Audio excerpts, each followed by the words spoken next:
Welcome to the Josh Bolton Show, where we dive into interesting and inspiring conversations. And now, your host, Josh Bolton.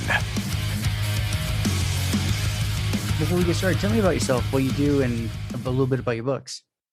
Well, I am a high school English teacher. Okay. And I've been teaching for about 25 years. Okay. And my first 3 books were nonfiction, true crime books. Okay. And mainly about having to do with the criminal justice system. And they were really difficult, emotional books for me to write. The first one was actually about my husband's experience going through the prison system. Okay. And then my second book was about the stigma that the families of inmates go through in society, called Guilty Hearts, because society really frowns upon families that have incarcerated loved ones. Yeah, they do. And the families have to carry the same guilt that their loved ones do, whether it's a husband, a boyfriend, a son, whoever it is, father that's in prison. People just kind of devalue you immediately if you have somebody in your family that's incarcerated.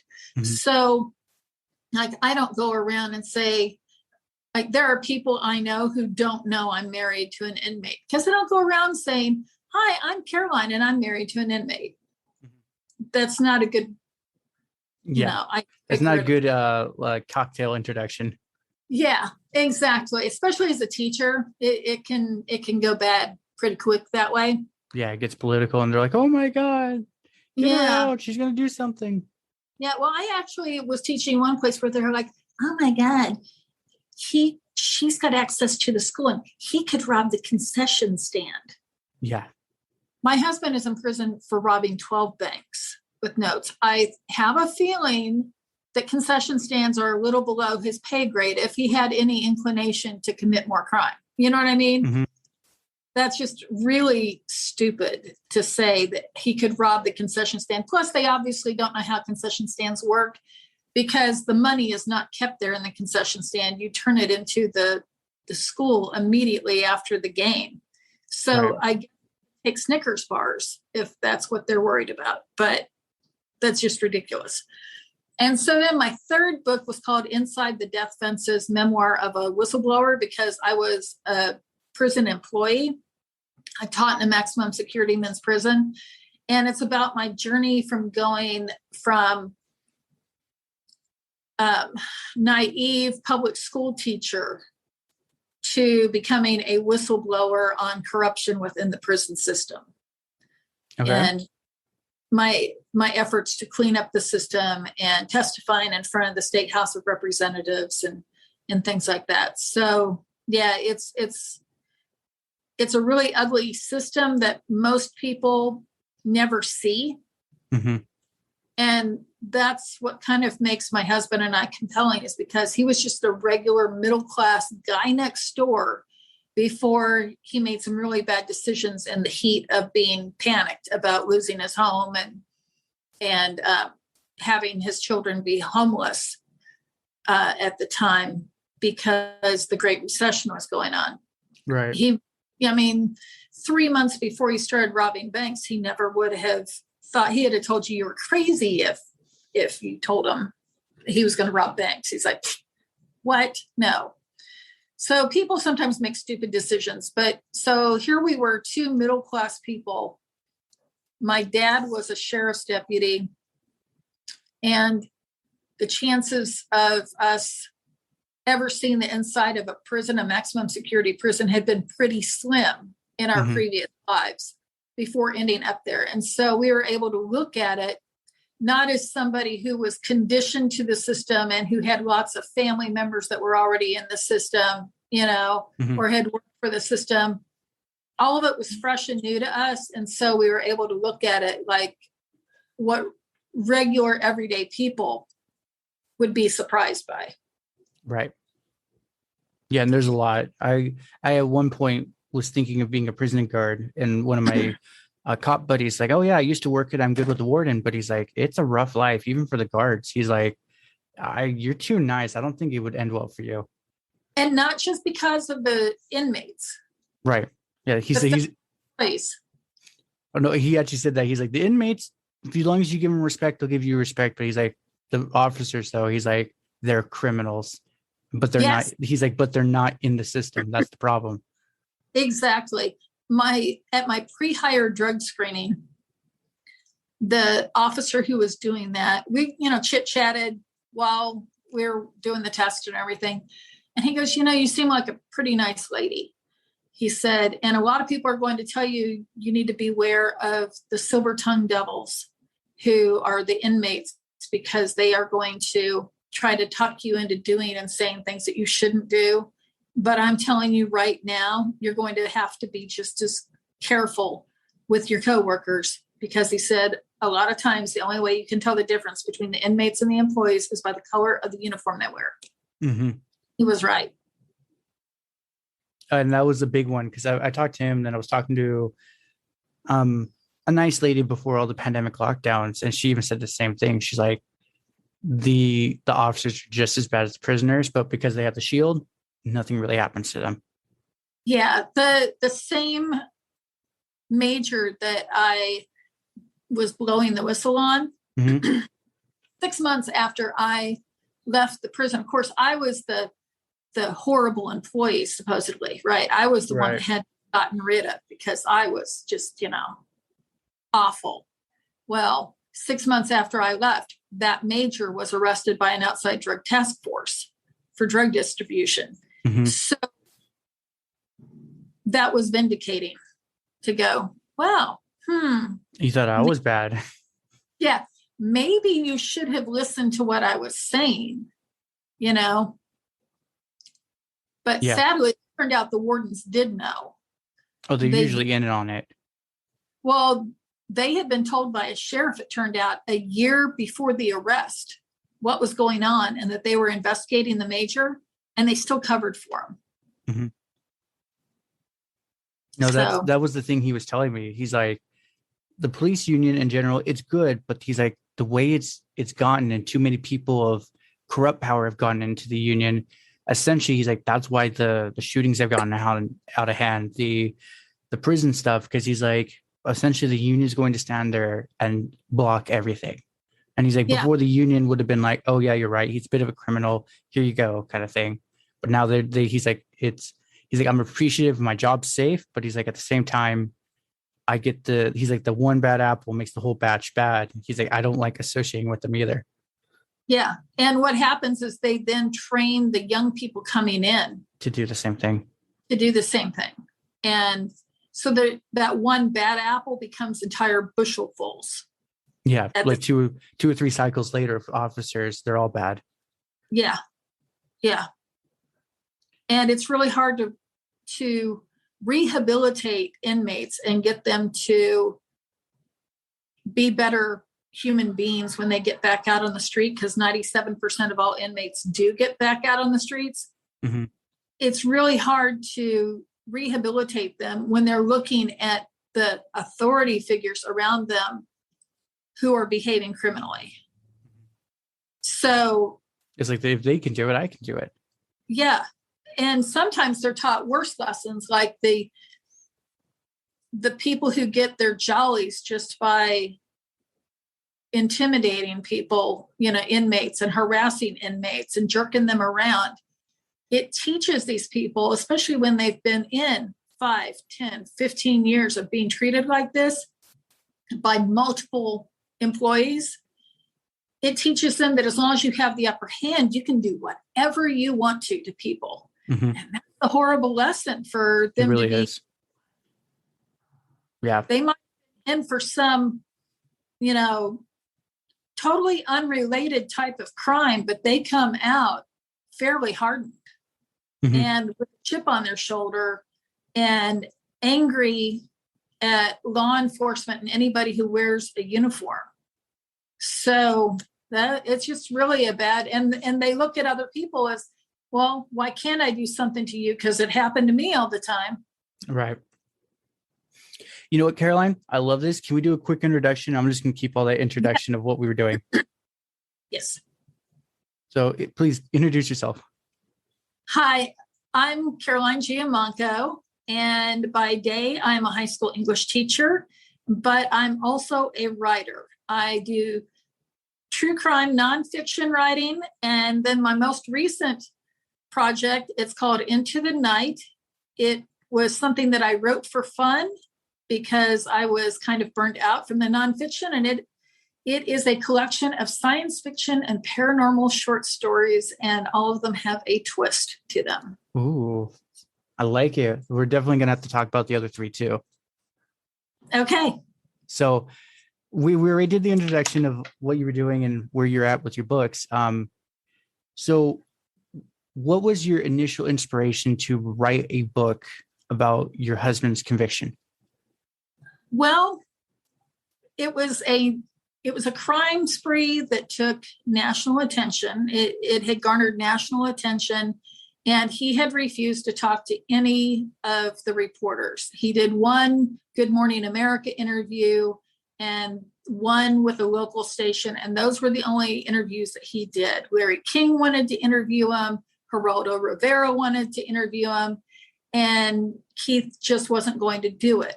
And one of the local interview that he did got twisted and turned to where it wasn't at all what he had said in his interview. And so he was like, nope, I'm not doing another one. That's it. And this was his opportunity to tell exactly how the middle-class guy next door, the guy who'd been the successful independent stock options trader, went down the path of becoming a serial bank robber in the St. Louis area. And he always used notes. He never had a weapon or threatened to have a weapon. So he hasn't been a violent guy or anything like that. He was trying to keep the lights on and keep a roof over the heads of his twin daughters that he had sole custody of. So Keith trusted me enough to write the story so that he actually got to say not just about the crimes. We actually focused on the individual crimes very, very little. Okay. Because the goal wasn't to glamorize or glorify the crimes, because he feels horrible that he did those things. Most criminals do, surprisingly. Yeah. He's very repentant about it. And if he was in another place and time, he would have never done those. People do stupid things when they panic. Yeah. So he felt like he had no place to turn, nobody to talk to at the time. And he started making some poor choices for 9 or 10 months out of his life. And now it's cost him 20 years out of his life with the prison term. So this was our opportunity to talk not about the crimes, but what happens to that regular, everyday, middle-class guy who doesn't have a criminal history, what it's like to go through the prison system, the court system, and then the prison system, because it's not a worldview that many of us ever get to have. Right. Yeah. And like I was saying earlier, like I've heard it secondhand from an officer that's been in it, and he's pretty lawful by nature. But yeah, there's like I had a Navy SEAL on a couple of weeks ago, and I told him, like, there's certain things, unless you're in the shit, you'll never understand it. And it's the same applies for that one. Yes. Unless you have been inside. And so what we try to do, because I was an employee at the time inside the prison system, and I had never anticipated being inside a maximum security men's prison either. But there I was through just fate, basically, because with the Great Recession, the district I had worked for that I loved, it lost student population and it had to cut back staff. We had 4 full-time English teachers, and we were down to 181 kids in the high school. They couldn't sustain that staff. Yeah. And so I was the last one hired, so I had to be the first one fired. So I lost the position there, and I substituted for a year. And that was okay, but it definitely was not the same thing as being a teacher in a classroom. And that's your identity. You know, you become a lot of times the job that you have and the career that you love. That's part of how you self-identify. Right. And I was starting to worry because things were looking horrible with the economy, that maybe I'd never get my own classroom again. And I had put in an application to work in the prison system as a teacher back when I was losing my job, when I first found out that the budget cuts were going to have to be made. Right. And a year later, over a year later, I got a letter saying, would you be interested in applying and interviewing for this position that we have at the South Central Correctional Center? And honestly, it wasn't on my bucket list to work inside a prison, but Right. at the time, it was a steady guaranteed paycheck that would give me a classroom back. Mm-hmm. And so I had taught in alternative high schools in the past, and I had taught gangsters and hardcore people that had, probation or parole officers and everything. And I thought, yeah, I can handle that situation. So I went ahead and interviewed, and I got the job. And Nice. so both Keith, my husband, and I didn't meet him until I'd worked there for a year. We saw a lot of the same things going on and were appalled by the exact same things, not just behavior by the inmates and what was going on there, and where we see systemic problems and lack of rehabilitation and things like that, but also corrupt, criminal, non-productive behavior that taxpayers are paying employees for, they're being criminals on the job, and our tax dollars are supporting this system. Mm-hmm. And so we felt that it was important to let people know what really happens inside our prison system. And also the fact that whether you want to believe it or not, while a lot of people want to say that everybody in prison is a monster, and there are monsters in there. There is. Not everybody in prison is a monster. At least they didn't start off that way. Right. And they were people like your brother, your son, your next door neighbor, who ended up there. And sometimes they're even like you. And people don't feel comfortable with that concept because they want to believe that inmates are monsters, to try to mentally and emotionally separate themselves from the people who go to prison, because they don't want to think about how awful it would be to go to prison themselves. Yeah. I actually have chatted, not on the podcast, but just in general in passing, a few people I knew that went in the system, and they all told me, they're like, yeah, they say they give us food. And he's like, technically they do, but it might be like 3-month-old bologna with mold in the middle, and you only get to eat the edges. And he's like, and it's so preserved, it's like, you're better off not eating anyways. Yeah. Or the portions are so small that a kindergartner would still be hungry at the end of lunch if that's what they were given. And these are full-grown men. And then that causes its own problems when you look at things like, okay, they need money from their families to buy items on canteen, but the canteen items aren't all that healthy either. Mm-hmm. A lot of starch and sugar. Honey buns are about the cheapest thing you can buy on the canteen. So a lot of guys will eat 3 or 4 honey buns a day. And that's not healthy. So then they start down the road having health problems. And I know the former director of the Missouri Department of Corrections was saying in an interview a few years back that, well, the high cost of medical care in the prisons is because of the lifestyles that the inmates are choosing. The inmates aren't choosing these diets. That's what's available to them. Right. Yeah. Like one of my coworkers that used to do security, and his like brother or something it was really stupid, and he got like this max, I think like he tagged a wall or something, and he got like 15 years for it. I'm like, that's overkill personally, but he said, yeah, we have to go like once a month. Essentially, we have to work it out with whoever, like the canteen, like these cans of tunas are just for, we'll call him Tony. Like when he comes, you only give it to him. I said, somehow they worked it out with them. But he's like, yeah, because he told me the same thing. The food really doesn't exist, or it's so preserved and sugary. It doesn't even matter. If you eat it, you're still going to get sick. Yes. And he's like, so the number of students that I had, and they were my students, but these were full adult men. These were not kids in my classroom, who were diabetic. Mm-hmm. Like at least 25% of every one of my classes were diabetic.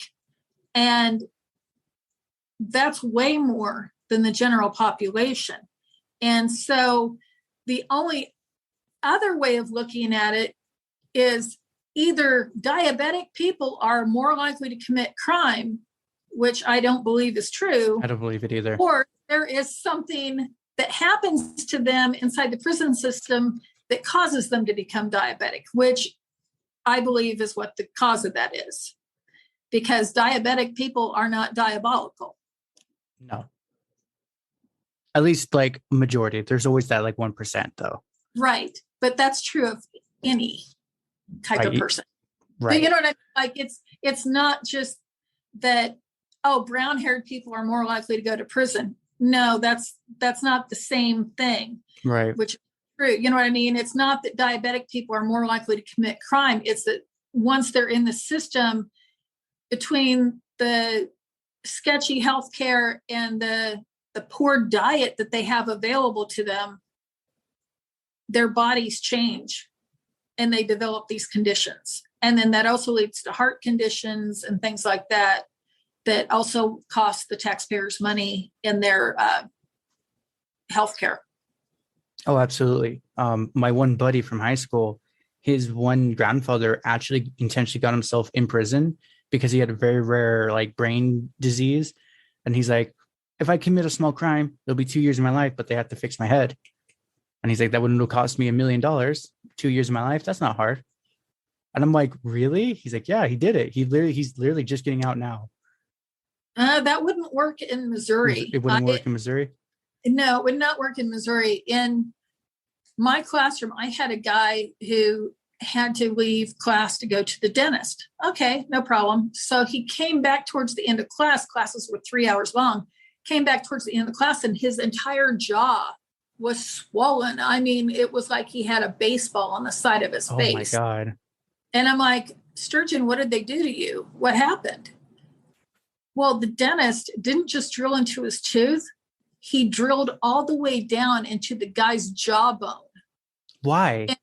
And just because. And then my students said, what am I supposed to do now? You've ruined my jaw.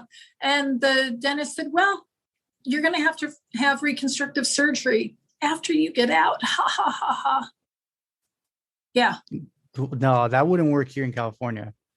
That's the kind of thing that happens. I mean, Keith has seen people, like he was in the same wing with a guy who for a couple of years had a horrible cough, and he kept going to the doctor and saying, you know, there's something wrong with me. And they kept saying, well, you have allergies. And they give him allergy pills. Or you have bronchitis. Here's some more allergy pills. Well, finally, he got so bad, he was coughing up blood and everything, that it turned out he had by then had stage 4 lung cancer. And oops, guy died a few months later. Yeah. So when I see these cutesy comments or memes on social media that say that we should put grandma in a prison and inmates in a nursing home because at least in prison they get free medical and free food and all this kind of stuff, believe me, you get what you pay for. Mm-hmm. And it is not quality care and it's not quality food. You should never wish anybody that you love is living in those conditions. So I read a book recently, recommendation of one of my guests, called The Gulag Archipelago. It was essentially the concentration camps in Russia during the Soviet Union. And it was one of those, he told me it was an eerie comparison. He said, if you listen to that, because I listen better than I read. He's like, you're going to notice there's something very similar about our prison system, but the way we're structured too. And I listened and I'm like, holy shit, he's right. Like it's designed when you get in the system, you are not getting out, or at least you're not leaving the same, at least. Right. It is. And Steve is trying really hard. He's been in 13 years now, and he has made a conscious effort every single day to not get sucked into the prison mindset. Yeah. He really, truly has tried to keep himself as normal as possible. And that's the hardest part. But as long as he has a goal, because I'm betting his reason to keep going is to eventually be with you, but still be the normal person. I'm betting that. I could be wrong. No, it is. He wants to be out and be here for me and for his daughters, and not be the messed up person that he sees around him every single day. So he doesn't talk to many people in prison. He doesn't have friends, homies in prison. He stays completely out of that. And some of them think that he's really aloof and then probably a jerk or whatever because he doesn't join in with them. But he sees people within 6 months of going in go from being a normal person to becoming a prison dude. Yeah. Yeah. I'm just curious. I've heard this from a different person, like a guest. Is tuna cans a currency in Michigan? In Missouri? Yeah, sorry, Missouri. They're not allowed any kind of metal at all. So, okay, then would be like some sort of food, like a protein. Is that like a thing they pass around as payment? Not necessarily. I mean, guys will trade canteen items, coffee, that kind of thing. Cigarettes aren't allowed in our prison system any longer, so they can't trade cigarettes for anything. They will trade postage stamps, things like that. And guys inside there will create stores. They'll order more of everything, and then guys have to come and buy from them at astronomical rates of return. Yeah. So that happens. Yeah, it was someone I was talking to. He was in the system for 4 years in England, and I'm like, what's the one weird thing that you didn't think was going to be a thing? And he's like, tuna cans he calls them tuna tins, or a currency. He's like, because he's like, all the guys that go in that become the hard monster. He's like, you can't grow your muscles unless you eat protein. He's like, so they would do, he's like, they'd do some crazy stuff to get the protein. He's like, some of them, like, I wouldn't even consider. Yeah, there are some really strange things that happen inside the prison system. There is. Yeah. So then I'm curious, you touched on it earlier. You said your husband, before he didn't fully choose it. It was kind of like a situational, I'm gathering. How did he make his money as an options trader? He was just an independent stock options trader. That's what he did. And then when the market crashed, he lost everything, like a lot of people did. Yeah, a lot of people did. And ironically, back in 2014, I took a plane trip to New York to see my youngest son at Fort Drum. And I got put in first class, which was kind of funny. But I'm sitting next to this guy he was a stock trader on Wall Street. And he told me that he knew a guy who had been his friend, who had lost everything in one of those big houses where the whole trading house went bust, right? And he didn't have the guts to tell his family that he was unemployed. And Keith didn't let anybody know that he had lost all of his money either. And this guy would get dressed every morning, kiss his wife and kids goodbye, take his briefcase, and head to Central Park. And he'd sit there in Central Park all day long until it was time to go home, and acted like nothing was going on. Well, then when it was getting closer to when, hey, wait a minute, there's no money coming in, he resorted to robbing banks with notes too. I just thought it was interesting that maybe people who are financial type people might gravitate towards bank robbery way before they go rob a gas station. Because that's where their mind is at, is the financial arena. Yeah, because options are very much an instrument of the banks, essentially. And if he was very successful, he would pretty much know the ins and outs of a bank. Be like, oh yeah, they're getting their payment Wednesday, so I'll do the thing Tuesday. So Wednesday comes, boom, I get my money. So he would know the basics and ins and outs.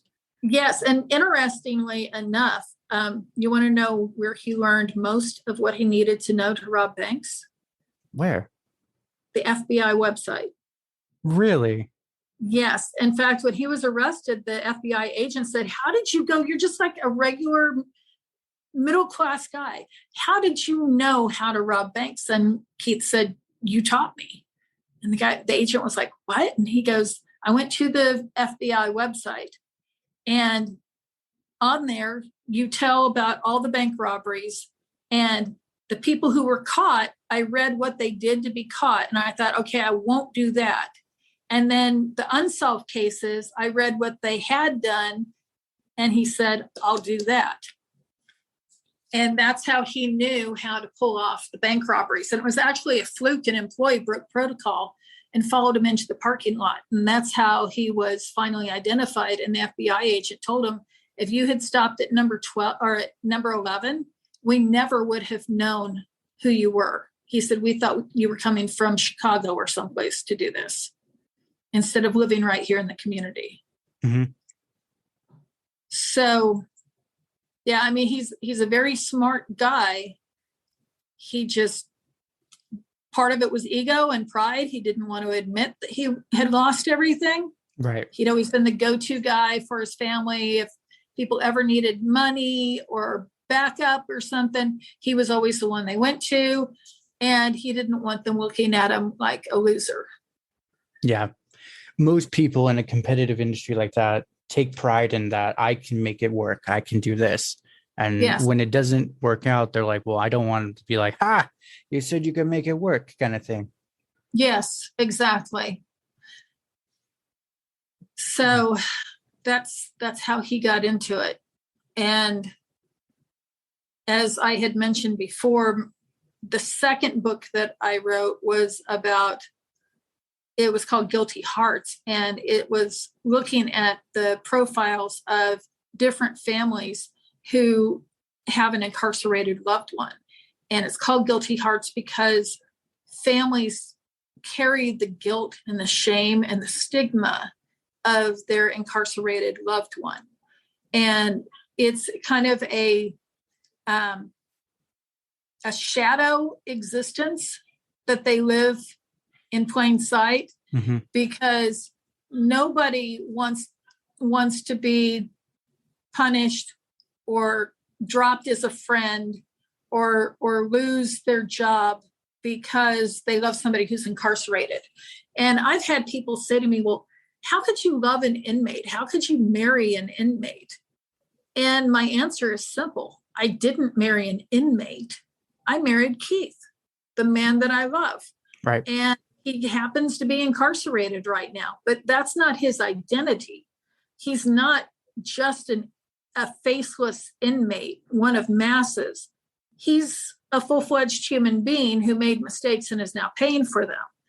But I didn't go out looking in life to marry an inmate. I just happened to find the man that I love in mm-hmm. a very unusual circumstance. Yeah. And so go ahead. I would say just love appears in manners that you don't even fathom, and you just have to strike when it does.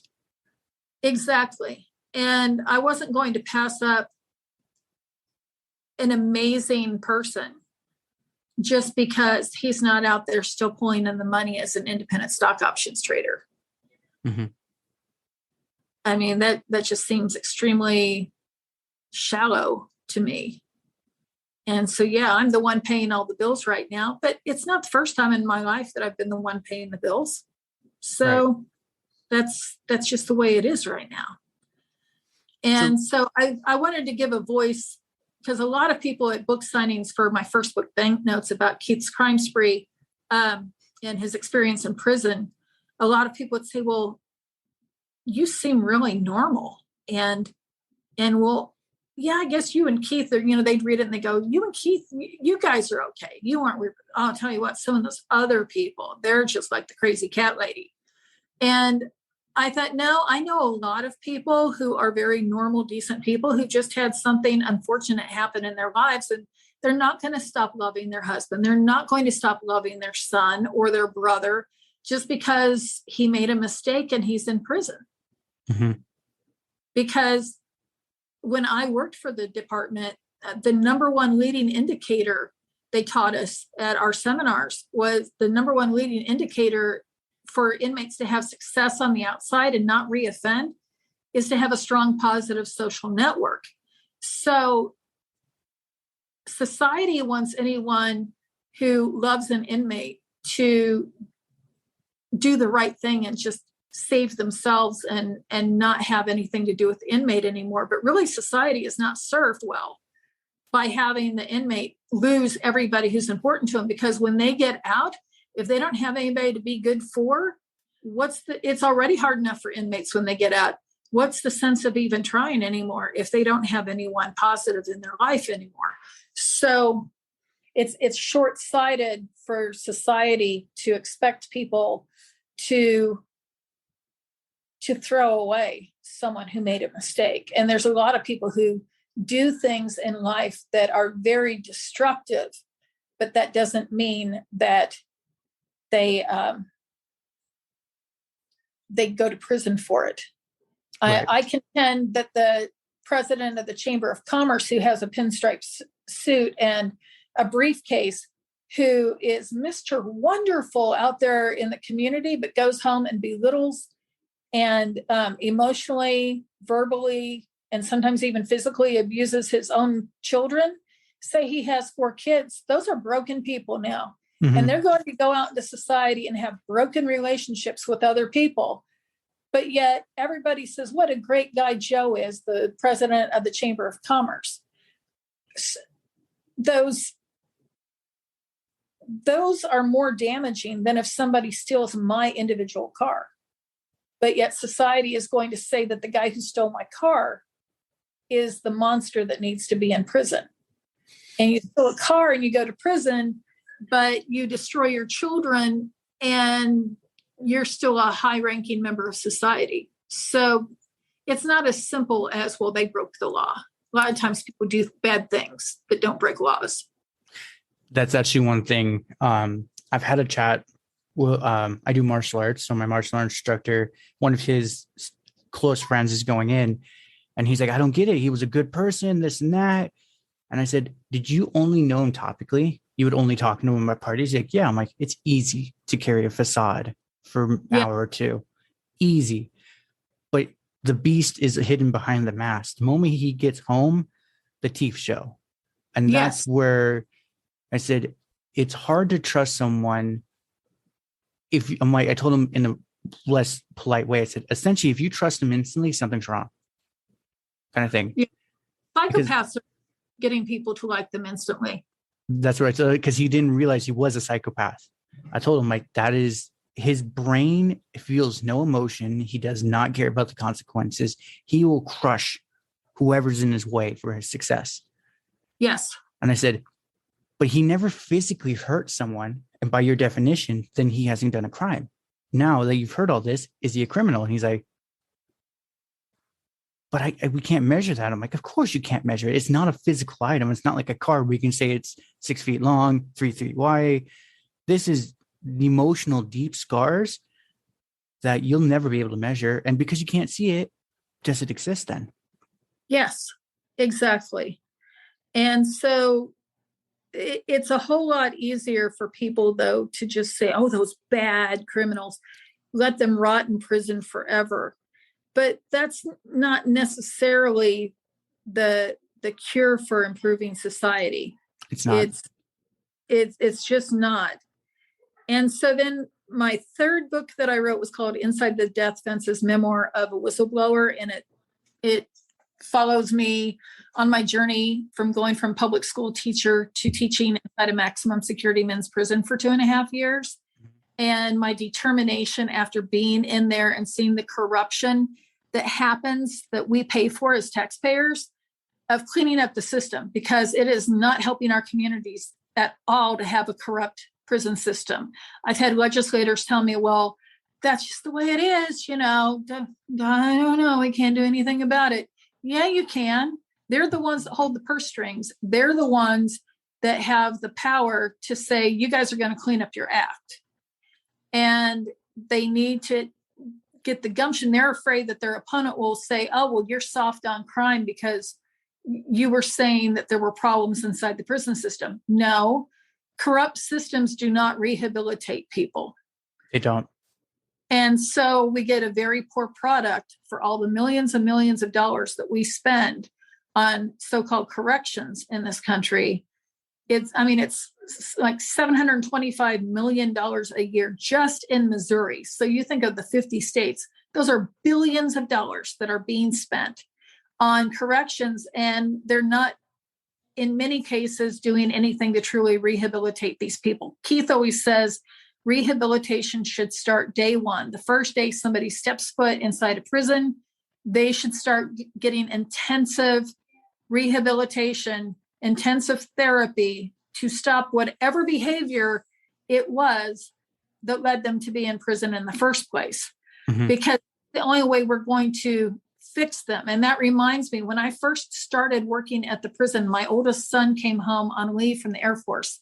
Okay. And he was security forces. And he and the warden started talking about the differences between the European system and the American system. And the assistant warden laughed and said, well, we don't even try to fix anyone here. And I thought, lady, you just said the wrong thing in front of me. Because if we're not here, I'm a teacher. I believe my job was to help people better themselves. Mm-hmm. And I thought, lady, you said the wrong thing to the wrong person, because here you are, the head of a corrections department facility, one of the assistant wardens, and you think it's laughable that we even try to fix anybody in here. That right there is the problem. That's what poisons entire systems, is that mentality. And then it's no wonder that bad person gets out and rapes and kills and robs again, because they weren't given any kind of tools to become anything other than that. And a lot of times they become worse when they're inside. They went in for a fairly petty crime and come back wanting to kill and rampage. And that's just not effective for our communities. It's not. It's not. Like when I was talking to the Navy SEAL guy, he even said, he's like, there's something fundamentally wrong with the system, because he's like, the Army trains you to be a good soldier, but the problem is they don't train you to be a good civilian. He's like, it almost should be like they gave you 2 months beforehand, before you fully leave, and just condition you and retrain you back. And as I'm listening, I'm thinking the same thing. It's like, his analogy is right out of the gate. But like, I had a conversation with one of my cousins in Washington when I was on vacation, and we were listening to news how Seattle's getting overrun with crime. There's not enough cops because people are leaving because it's underfunded. And then we had a fire somewhere nearby and no one put it out. And I just told him, like, the problem with the system and how it works is it's your department, your problem, make it work. If it's not working, we're actually going to cut you more money.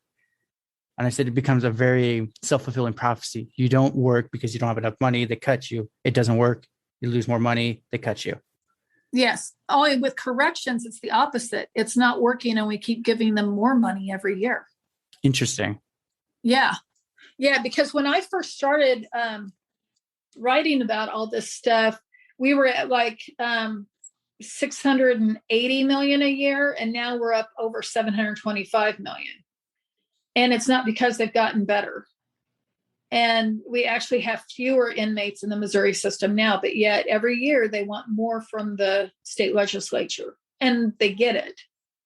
And so now you have an idea as to why those books were so emotionally draining for me. Mm-hmm. It was like going through a meat grinder and reliving everything all over again every single day, right? When I was writing them. So when I finished with Inside the Death Fences, I was burned out, and I wasn't even sure if I was ever going to write anything else again, because I was so tired and emotionally spent from it. And I thought, well, maybe I'll just write some things for fun. Mm-hmm. So I started writing science fiction and paranormal, and I've written some Westerns and some general fiction. And Into the Night is specifically a paranormal and science fiction short story collection. And they were a lot of fun to read. And it was the first time I've done fiction. And so I was a little nervous about it. And I was really excited when Sean Burgess, who wrote the best-selling book, The Tear Collector, he read the advanced reader copy and wrote a wonderful complimentary blurb for the back of the book. And it was really nice because I'd gotten a lot of recognition from people for my nonfiction work. Mm-hmm. And, people from NBC and Oxygen and places like that who endorsed my books. And so it was really nice to have the situation where I'm also getting people who are well-known and successful in the fiction world also praising my work. So that's been kind of affirming for me. That's so that's good. Yeah. So then let's without giving away all the details, because we got to get them to buy the book. What are some of the stories you go into? Oh my goodness. Okay. I have stories that deal with everything from aliens to demons to interdimensional travelers. Oh, wow. Oh, yeah. So it's like everything then. Everything. There's a time travel story. There are a lot of different stories, different types of stories. And two of my favorite authors have always been O. Henry, because he always had this twist at the end where there was a surprise that the reader wasn't expecting. Mm-hmm. So I like to include those in my writing. And Franz Kafka, who a lot of people know Franz Kafka through the Metamorphosis, where the guy wakes up and he's an insect. Oh, okay. He was a German author. Kafka's stories are very much where you're having an everyday, normal, regular, mundane day, and then the whole world crashes around you. And so I like to be kind of Kafka-esque too. One of my college professors, one time, he told us the story about he and his wife going to the grocery store. Just a regular, mundane activity, right? And there was this huge wall of windows on the front by the cash register. We've all been in grocery stores like that. And suddenly, while he and his wife were checking out, there was a car that lost control and came crashing through the window. And it almost hit his wife. And shards of glass are raining down everywhere. And he said, that's what a Kafka story is like. You're having this everyday event go on, and all of a sudden your world has all these shards of glass coming down. I just got goosebumps just hearing that story. That's awesome. Yeah, I'm trying to fathom. I'm not a very visual person. So I'm not like a photo or like this, like we're talking. I can't pull pictures up like that, but I can feel like my body fathoms the experience. And wow, that would have been terrifying. Yeah. Yeah. Where it seems like it's just a normal day and you're not even really paying attention to much. And then all of a sudden this cataclysmic thing happens. And so I try to incorporate things like that into my writing. And I also work really hard to have authentic emotion in it and authentic characters. Okay. I don't go heavy. You know how some authors will describe the exact shade of hair that somebody has and the shoes that they're wearing.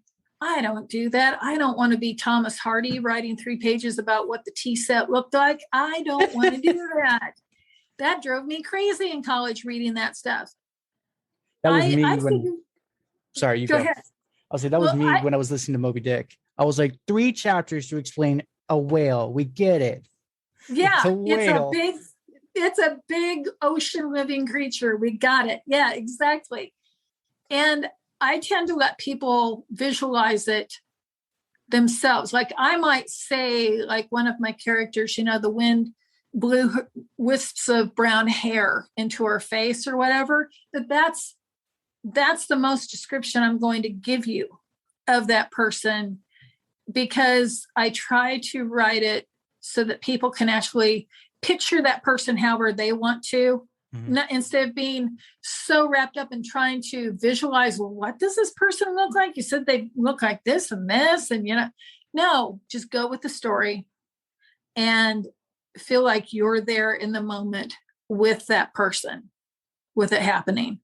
And there are a couple of the stories that even bothered me now. Like some of them are lighthearted and sweet, and others of them bothered me. Like some of them trouble me still. And one of them, it's called Charcoal Drawings.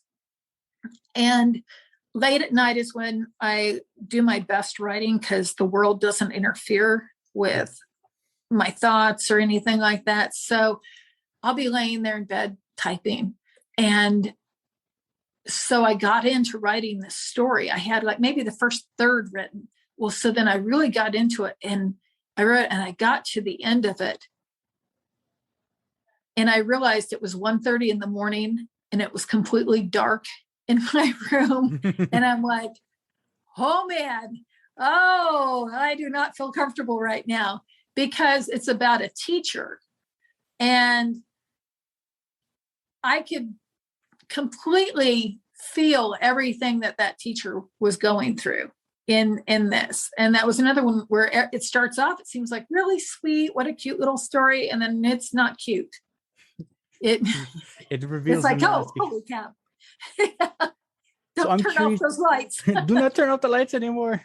I'm curious your method for writing. Is it you just plot out a certain time of the day and be like, I must hit so many word counts by the end of the evening, or it's just, it is what it is. If I get 2 pages done, it's great. If not, there's always tomorrow. I am the antithesis of a plotter. And I am not one of those people who believes that in order to be a real writer, you have to write every single day and everything. My life does not go around that. Like I teach full time. A lot of times I'm tired. I get home. I have a farm. There's just a lot of stuff to do. And if I'm not feeling like writing, throwing words on the page that I'm probably going to delete anyway because they were trash is not worth it. Okay. I need to be in the right frame of mind. And when the ideas get to the point that they bubble up, that they have to be told, I'll write, I'm not one of those people who says, well, I have to write 2,000 words a day or else I'm a failure as a writer or whatever. Forget that. No. And I know I'm definitely what they call a pantser. I write by the seat of my pants. I'll come up with an idea and I'll start writing, and the story unfolds. And in my mind, it's like I'm having the conversations back and forth with people. And I think, well, what would be the natural response? And then I just type that as though it's literally happening. And I can see them, I might say, well, he leans over, well, I can see all this happening. And right. So it transfers to the page, and I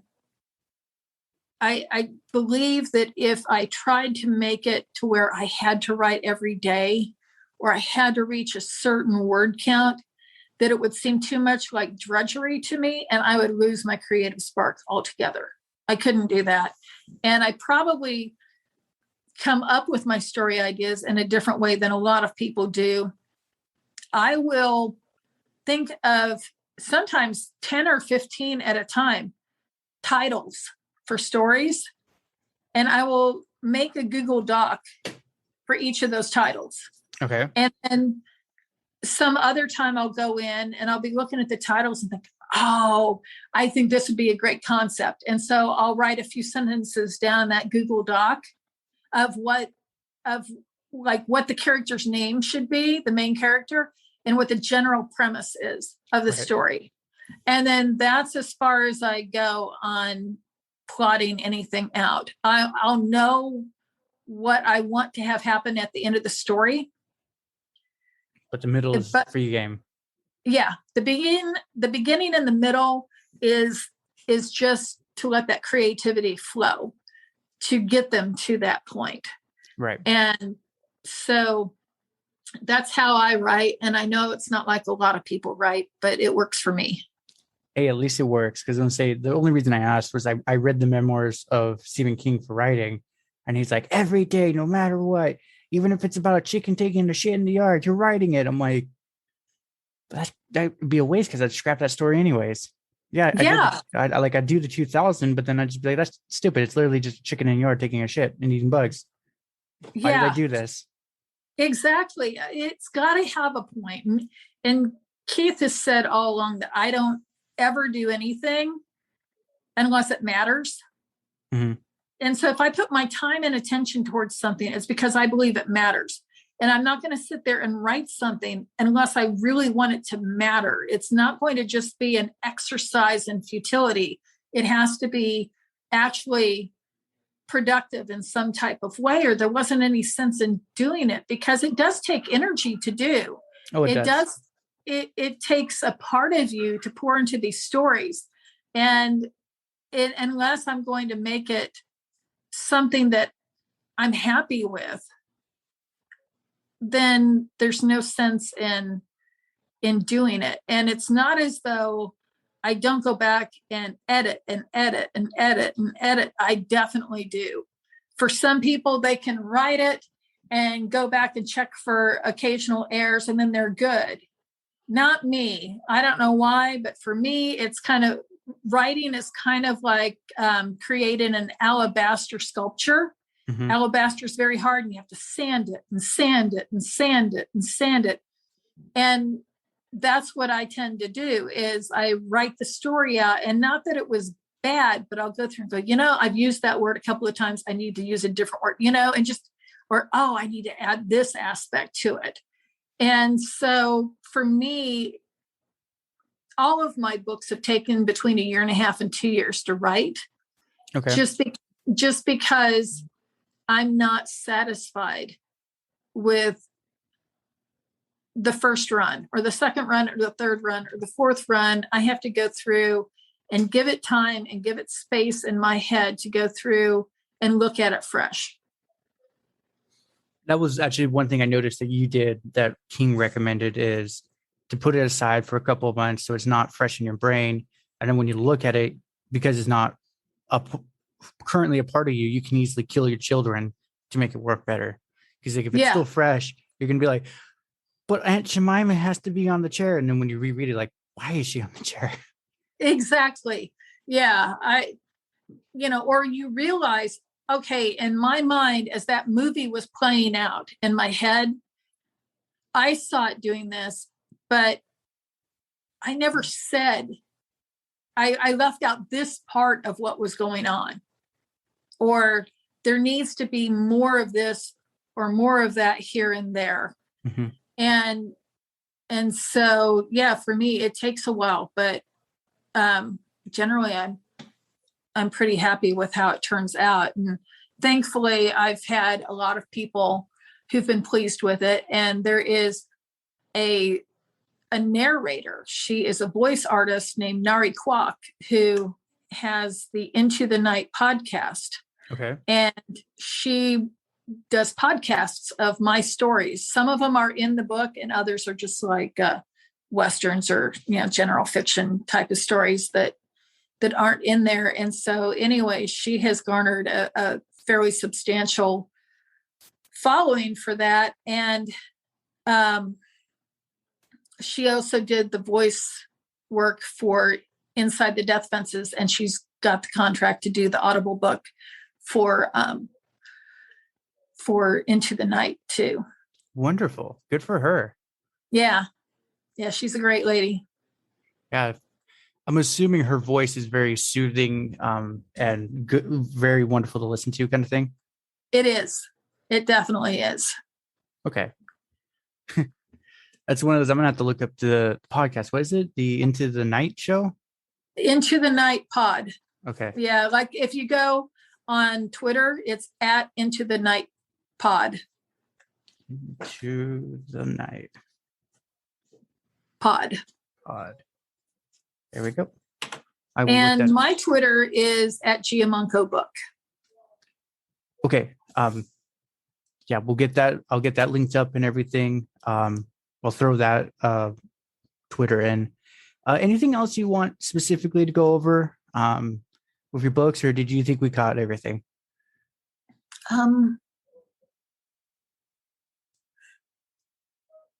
Just that I'm really excited that I was able to write this book and that Tuscany Bay Publishing published it.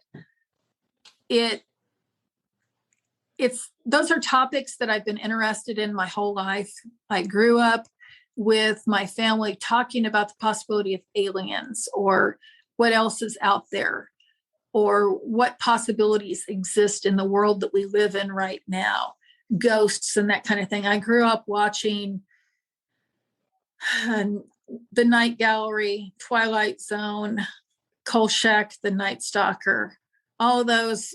I was the youngest in my family. And so I was watching things that the older kids or the parents were watching at that time. Mm-hmm. And so it was just always a topic in our house. And my sons and I have experienced quite a few really unusual paranormal type experiences, not seeking them out. I don't understand these ghost hunter shows or anything where they're trying to make contact, because no, thank you.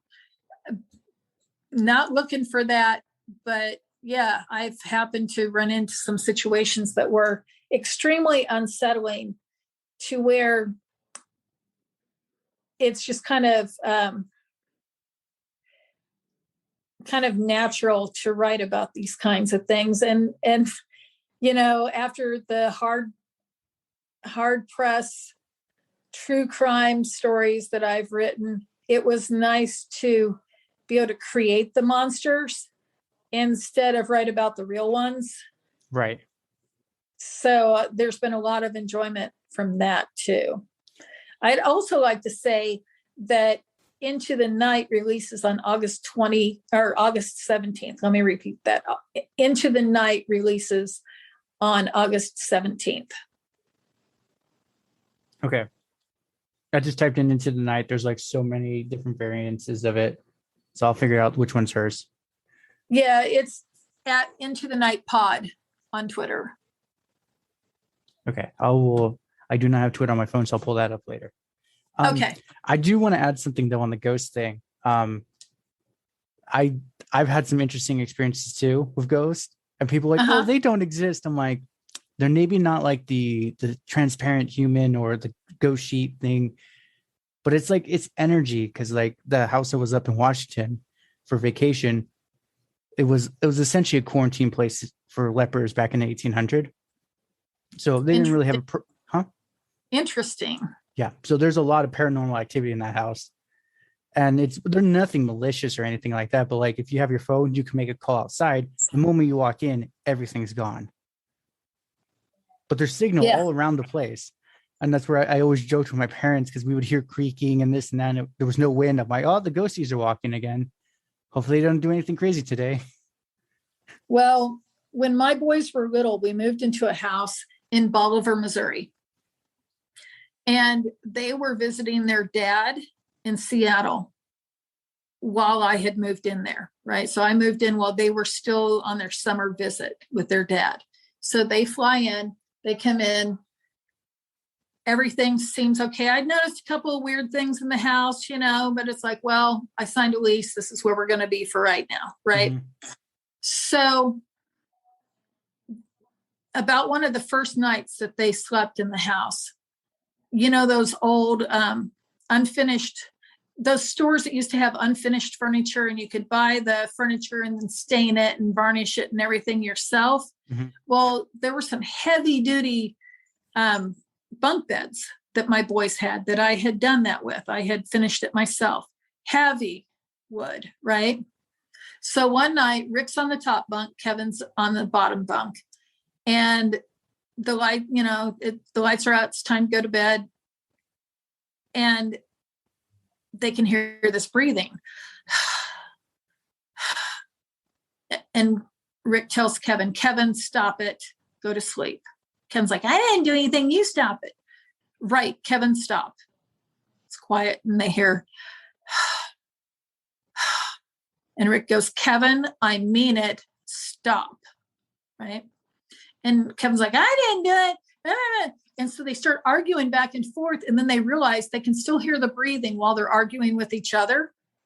And they both stopped and they listened, and it realized that they could hear them.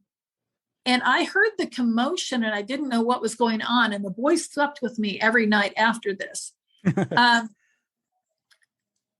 I hear the boys screaming, and I hear this loud noise of something being dragged across the floor. And then I heard what I thought was them banging into the washer and dryer as they came running through the house to get to my room. Well, the next morning, their heavy bunk bed had been dragged 3 feet across the floor. Holy shit. It dragged them across the floor. They came tumbling out, and they said, Mama, we didn't touch the washer and dryer. The lids were coming up and down, banging as they ran past. And then lots of scary stuff happened in that house. Like you'd watch there was this weird little room off to the side of just outside my bedroom. And it was too big for a pantry, but it wasn't big enough for a bedroom. It was just a weird setup. And we could lay there in bed and watch, because the boys were like in kindergarten and second grade at this point. Mm-hmm. We could watch the door handle turn and the door swing open, and then it would close by itself, and then the door handle would turn back and forth, stuff like that. Oh yeah, that's just one of the many things that we saw happening. And so when those movies, Paranormal Activity, came out, we're sitting in the theater watching it, and we're going, oh, yep, Bolivar. Yep. Uh-huh. Oh, Kathy and Dan's house. Yep. Mm-hmm. So everybody else is freaking out, and we're going, oh yeah, that's like what happened here and what happened there. So we kind of laughed at the only thing we hadn't thought about, and we were kind of glad we hadn't, was putting the talcum powder down on the floor to see if we got footprints. Oh, that would have been terrifying. Yeah, probably better we didn't know. Yeah, for me, for a hot month and a half, I helped my aunt move up to like a ranch area in Idaho. And it was one of those, they were getting ready to do a second run back to California, but they had us using walkie-talkies. So I put one in to charge it, and I fired one up. I accidentally crossed it with feedback and all that. And then my cousin's like, why'd you do that? I'm like, sorry. So I jokingly put it the other way. And suddenly we hear a trombone faintly in the background. And then I pause and I pull up my finger. He's like, no. I put it back, and you can still hear it. And then suddenly it stops, and you hear a whisper. Did you like my music? Oh, yeah. And then I kind of just like, yes. When did you learn it? That was awesome. That was great. When did you learn it? And he said, I died playing this song, and it was gone. And that's where I had to ask my aunt. I'm like, okay, was there a battle on this place by chance? And she's like, yeah. Was it like Oregon Trails? The Indians were fighting the people. It was a bloody battle. Hundreds died here. I'm like, me and your nephew just had a conversation with one of the soldiers. So I'm like, you might want to get some rosemary and bless this place. Sage. Yeah, burn some sage around here. Yeah. And that's where, and she's like, oh yeah, we weren't going to tell the little guy. I'm like, yeah, well, he just heard it from a ghost on the walkie-talkie. Yeah. Holy cow. Yeah. Rick was stationed with a guy, it was his roommate at Whiteman Air Force Base. And the guy wanted Rick to go out with him that night. Mm-hmm. And normally, yeah, of course, Rick would be up for it. But he said something just told him, no, just don't. And the guy's like, nah, come on, Rick, we'll have a good time. And he's like, no, let's just not do it. Right. And I'm not going. You go have a good time, but I'm staying home. Well, the guy had a horrible wreck in his truck that night and was killed on the way home. Mm-hmm.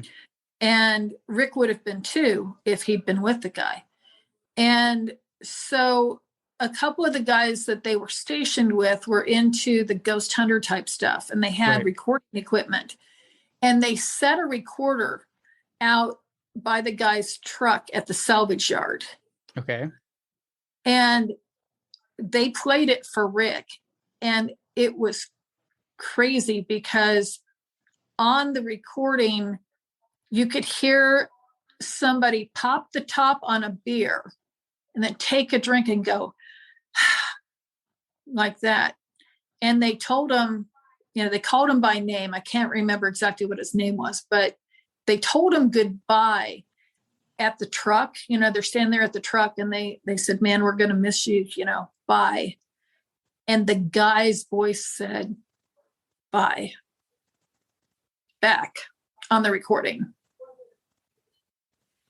Yeah, no, it's like the radio thing. It's totally possible. My theory with ghosts is, yes, we as humans are energy, whether we like it or not.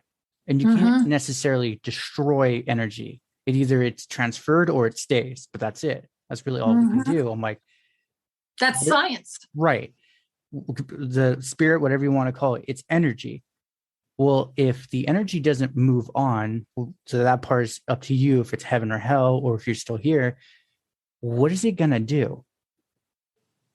If it has human inclinations, it's going to learn how to gather more energy, and not necessarily in a good way. And that's where it gets to your house, where it's just moving stuff because it's been there so long. It's gotten so much essence, power, right? Yeah, that it just doesn't know what to do other than act like a human and bash everything because it's just emotion at that point.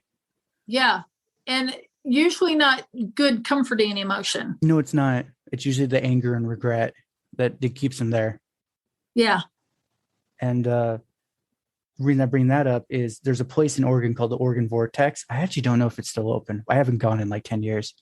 But it's one of those, like, if you take a ruler, there's like 6 of us. This side where my hand is supposed to be at the tall side. This is where it's short. You take the photo, it switches. Really? And it's not because of the camera and the filtering and angles. They did it with a mirrorless camera and took it, and the same thing happened with the film, and they had it developed. So that was one of those, I'm like, okay, we were getting in, they had us do it. And there's one where if you roll only this one water bottle, like wine bottle, down, it rolls uphill. And there's nothing beneath. He actually built he's like, I had to make a deal with the ghost, by the way. He's like, I felt like I made a deal with the devil. He did not want me to cut it. And essentially I told him, I need to show people you're a thing. So he lifted it and we did it again. There's no magnets. There's no anything. It's an empty ramp. And it was one of those, I jokingly being a kid, because he said, do not roll it uphill. He's like, for the God's sake, do not do that. So for me, I'm thinking he's being theatrical. He wants more sales and this and that. I did it. And afterwards, he showed us too, the whole house started shaking. And there was a terrible howl. And he literally looked and said, boy, what did I say? Do it the other way, or he's going to tear it apart. So I rolled back down and it stopped instantly. And then that's where he's like, if I say something, I mean it. So he took us under and showed us everything. There was no earthquake things. There were no speakers. And that's when immediately I just sat there. I'm like, all right, you win.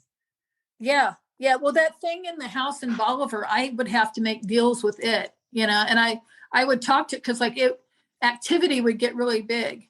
Mm-hmm. And I was concerned for my sons and myself. And I had to explain to him, my boys and I, we just needed someplace to live.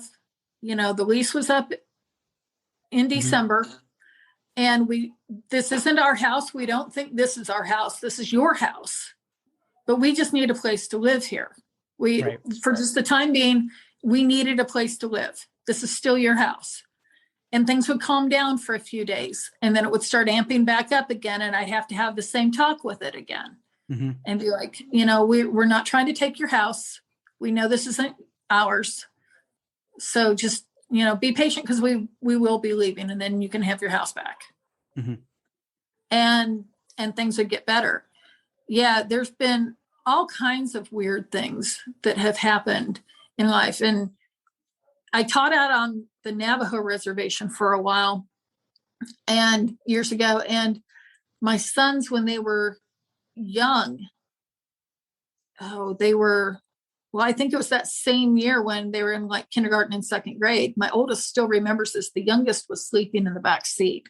But we were driving down the highway on the Navajo reservation out by Fort Defiance, and it's about 11:30 midnight. Mm-hmm. And I hit my brakes because there's obviously somebody was running across the road. My headlights are on high beam, right? Mm-hmm. So you can clearly see everything. Well, there were tennis shoes and jeans running across. There was nothing from the top up, from the waist up. There was nothing. And you could see through. Like, it wasn't like, oh, I just can't recognize that. There were only blue jeans and sneakers running across the road. Mm-hmm. That's crazy. Yeah. Yeah. The only thing I could think of, I mean, it's brutal to say, but you would have seen the blood, is like if he freshly got decapitated, he or she, and the body, like for a hot second, can still function without the brain. Right. That's the only thing I could think of rationally. But if you're just saying, this was the whole top half gone. Yeah, just gone. Yeah. And then when we got past there, you couldn't see anything anymore. So it's not like the jeans and sneakers were on the side of the road or something. And both Rick and I are like, did you see that? And to this day, occasionally he'll say, Mom, I was telling somebody about this. Do you remember when we were driving across the reservation and there were just jeans and sneakers running across the road? And I'm like, yep, I definitely remember it. That's not something you forget. Yeah. Yeah. Because you and I have to actually talk more at some point. We do. Absolutely. Yeah. We have seen some stuff. Oh, yeah. Like the Washington house, when me and my sister were younger, like grandma and grandpa went out to town to go get some food. It's like a 20-minute drive. So we're like, okay, we'll stay home. We promise we won't start a fire, kind of thing. Joking. And it's one of those, my grandma just bought a laptop. And we're like, okay, we brought it to the table. We're playing this cool, like, solitaire game, like Burning Monkeys solitaire. And we're playing it. And we both close it, go to the stove to make ourselves like a grilled cheese. And then I look up because I was a taller one. And I'm like, Leah, why did you move the laptop back to the living room? She's like, I was here this whole time. And I'm like, well, I don't remember doing that action. Did I leave at any time? She's like, no. I'm like, and we just looked at each other, looked at the floor. We're not talking about this. Mm-mm. We lived in Roswell for a year. Okay. So we were renting a house in Roswell, the boys and I. They were young, and I had a bad feeling about the house, and they did too. Like, it was kind of weird. And like, there was like, I don't know, just something not comforting about the house. Right. To look at it looked perfectly fine. Well, of course, then I find out when I'm getting ready to move at the end of the year that before I moved in, the property management company had come in and completely redo the entire inside because it had all been painted. All the walls had been black and there were pentagrams all over the place. Yeah. It's kind of important to know. Should have told the new teacher in town. I'm just saying, you know? And so this one night I was up late grading papers and I had the little table lamp next to me, right? And I'm sitting on the couch in the living room. And this was back in the day of the VHS tapes, right? Mm-hmm. So the little recorder is there underneath our TV. And the door started to open and close on it all by itself. And I looked over at it, and I kid you not, because it was one of those that would speak to you. It would say like open, close, Right. But this was saying hello, goodbye, hello, goodbye, over and over again. And I'm like, sweet baby Jesus, please, watch over us, please. Yeah. Yeah. But I'm done grading papers right now. I'm just going to my room. You got your last goodbye. I'm leaving. That's right. Bye. Yes. Yeah. So this is one thing I joke with people who are willing to listen to my stories. So back in high school, there was this one guy, we'll call him Jimmy. I actually don't really remember his name. But so Jimmy was going to go hang out with a bunch of buddies, and they found this old Ouija board at a thrift store. Mm-hmm. And it was one of those, he took a photo. It's back when like photos cost like 50 cents to send. So he like sent it to his email and sent it to all of us. So he shows me like, hey, I'm like, hey, something's wrong with this board though. I said, the handle, it looks like it's bone, like the little triangle thing. And the thing, it looks like things have been mashed together and not in the same way. I'm like, I wouldn't touch that. Like, you couldn't pay me enough to touch that. He's like, it's okay. He's like, actually, like, we're going to just like maybe get drunk, hang out with the girls, and we're going to try to contact Hitler. I'm like, that is a really dumb idea. That's a really dumb idea. I'm telling you right now, something's not going to go well. Yeah. He's like, screw you. So it's one of those, he did it, and I didn't see him for a day or two. And I was like, okay, like, he was young. I didn't drink, but I'm like, maybe he drank too much kind of thing. He's in the hospital. He comes to the school, and he was a standard issue human, straight backed, very athletic, good hair, like soft eyes. He's twisted. His body looks like it's been ripped and torn and then replaced together. His shoulders are off by a lot. Then it's one of those, he had a hood, but he had longer hair in general, so it would always cover his eyes. But he was breathing like a beast, and I was like, hey, Jimmy, you okay, buddy? I like tapped his shoulder, kind of like, hey. He turns up, and his whole face is twisted. His eyes are glowing gold, and he was blue-eyed. And he said, all I remember, and I just walked away and didn't say anything. He's like, Jimmy's not here anymore. And what? I'm like, and just walked away. Apparently they found him later. He killed himself or something. But I was like, oh my God, I think I just saw a demon. Oh my gosh. Yeah. Oh yeah. We are going to talk more. Oh yeah. We definitely have to talk more in the future. Yeah. Yeah. Yeah. That's some stuff right there. That is. A lot of people have told me, like, you need to just write like a story, almost like a biography of the crazy stuff you've been through. I'm like, maybe, but like, do I just make fictional characters, or kind of like the symbolic, this is me, but it's not me? Yeah. Yeah. Now that's interesting stuff right there. It is. Yeah. Things didn't go well for Jimmy. No. And now that I'm older, looking back, I'm like, he probably didn't even get lucky with the ladies. Yeah. Yeah. That kind of thing is generally a turnoff. Yeah. Girls. Yeah. We're going to go contact Hitler, ladies. You want to go have some fun? They're like, no. Well, and the whole suddenly I'm a hunchback kind of thing, just, yeah, it doesn't play well either. It doesn't. That's, oh man, that's bad. Yeah.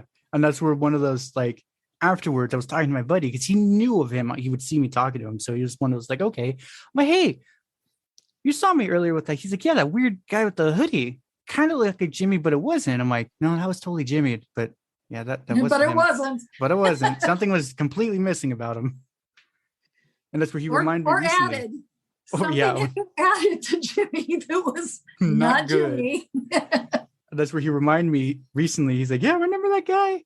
Because it was a weird coincidence. Jimmy showed up, but then we had a drug dealer on campus. We all knew he was the dealer. Even the teachers did. No one bugged him. Uh-huh. And he was kind of the dealer where he'd intentionally make concoctions just to see how people react. A mad scientist dealer. Yes, we'll go with that.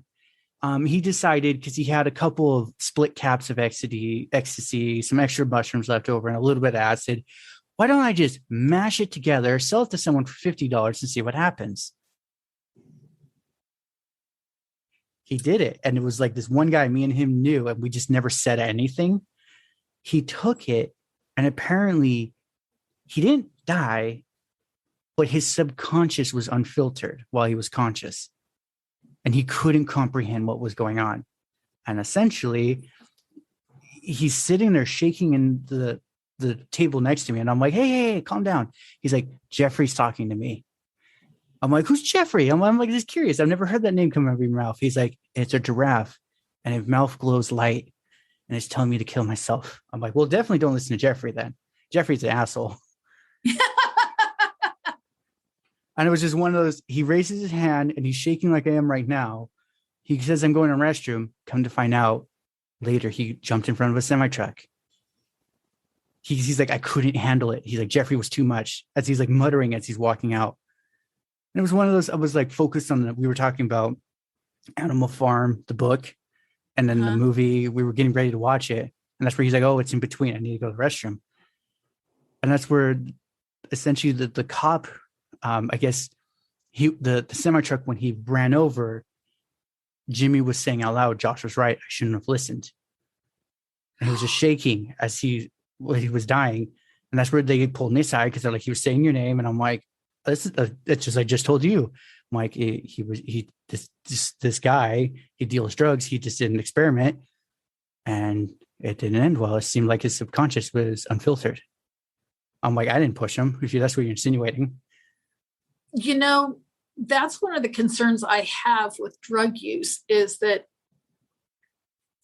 what if you bring back some of those things? Like, some people will talk about going to a different realm, different dimension, and being able to see these entities. What if they follow you back? Okay. We're definitely just going to keep going.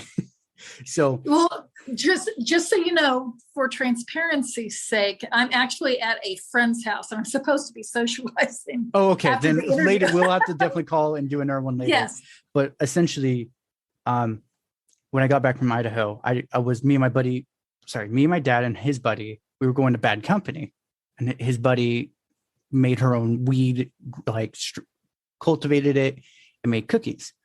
It was a very potent strain. And she even said, this is a very strong one. And we're like, okay. And it's one of those, we get to Bad Company and she gave us a whole cookie. Already immediately, that was a big problem because we didn't know the dosage. So right. I'm assuming now I took like 200 milligrams on an empty stomach. Last thing I remember is I took off like a rocket. I'm sitting in a white room above the galaxy, the Milky Way, and I'm staring down at it. Oh, Josh. And I just sat there and when I came to, one of my stoner buddies at work when I was there, and I said, hey, so have you ever had this experience? He's like, that's called near-death experience. He's like, I'm surprised you did not split and become like schizophrenic. I'm like, oh, I saw the galaxy. I had a near-death experience too, not from drugs. Okay. I had just had my youngest son. I lost a lot of blood when I had him. And I wasn't in a private room. The person in the bed next to me had a C-section like 3 days before, and they allowed her husband to stay in there until like 3:00 in the morning. You know, I had a definite serious delivery with Kevin. Like I said, lost a lot of blood, like passing clots like the size of a kidney. I'm talking bad news. And I'm exhausted, right? And I've had no sleep. And then they allow Yahoo in there until the early morning hours. I couldn't sleep. They released me at 10 a.m., but I had to go back that afternoon to get Kevin. So my then husband, his dad, the boy's dad, we went to the hospital, got the baby, came home. So dinner's going in the kitchen. Carl said he would watch the dinner. And I sat down on the edge of the bed and I leaned back on the bed, just thinking, I am just like, exhausted. I don't feel right. Yeah. I'm just spent. And I laid down and I closed my eyes. And all of a sudden I was sucked out of my body and I was flying. It was kind of like in Star Trek with warp speed going with the stars going. Yeah. You had that too? That was exactly the same. And I'm getting sucked through the cosmos. And I was like, no, I can't go. I can't go. And it just kept pulling me. And I'm like, no, I'm serious. I have to go back. I am not going to leave my sons. I am going back now. Mm-hmm. And I got pulled back into my body and I opened my eyes and I sat up and I was like, whoa. Yeah. And so the interesting thing is the guy, he mentioned it later. Once I told him, he's like, did you by chance see a rolling hills, the essence of the most beautiful colors ever, and a woman talking to you when you're coming back? I'm like, yeah. He's like, I think that's Mother Nature, just so you know. He's like, I've seen her before too. Whoa. He's like, you might have actually had a conversation with God, just so you know. And I'm like, interesting. And there's one of those, I said, well, that's interesting because when I got back, because it was such a dopamine drop, I told him it's weird. I've noticed it when I do stuff like that. I don't anymore, but I said, I noticed this one figure following me around. It was transparent, so I knew it wasn't real, but he specifically had marred, like almost like ritually sewn closed eyes. He can still see me and blink, but his eyes were ritualistically closed and his lips. And I said, and it was another guy next to him in a big trench coat, kind of beaten with time, fairly big top hat next to him. And I said, I've seen the top hat guy before. I'm like, it's like a Jack Ripper kind of guy. He's eerie, but he's no threat. The stitched face, though, is new. And he's like, what happened? I said, as I was talking to him, he essentially said, we made a deal for you because you're not supposed to die yet. You have much to do. And it's just like, take note kind of thing. And he left and never came back. And he's like, yeah, you probably have a lot to do in your lifetime. And that was not the time for you to die yet. Yeah, I don't know who I was talking to. I mean, I assume it was like God I was talking to. You know what I mean? Like, mm-hmm. I didn't see a being, is what I'm saying. But I specifically was telling them, I can't go. I cannot go right now. I'm not going to go right now. I'm not going to leave my kids. I mean, I have a newborn and a little guy who's not even 2 yet. Like, no, not leaving them. So I came back. Yeah. And it was just one of those, like, he's super into the terrestrial levels. And it looks like we got to let you go too, Sue. But that's where he's saying, he's like, you might have hit some higher levels that even like the Dalai Lama wishes he could get to. Yeah, exactly. Oh, Josh, you've got my email. Yeah. We will definitely be talking more in the future. Okay. 100%. Okay. Right. Sounds good. Thank you so much for having me on. Pleasure. Be good. All right. You too. Bye-bye. You have stuff to do in life. Yes, I do. So be good. Will do. Well, congratulations. You made it to the end. You're an awesome person. Not many make it here. So, being the awesome person that you are, can you do me one more awesome favor? Can you rate and review this on whatever podcast services you're using? If you do it on Apple and you leave an actual written review, I have a thing on my website. I will take your written review and post it for all to see. Congratulations, you're permanently sealed on my site. Otherwise, I am trying to do YouTube more and live streaming. I will try to put as many of the YouTube links in the description of the show as I can. So give your boy some extra help over on YouTube. Watch my videos. I just mute it and change the channel, change the window or something. But yeah, that's it. Thank you for being awesome and see you next time.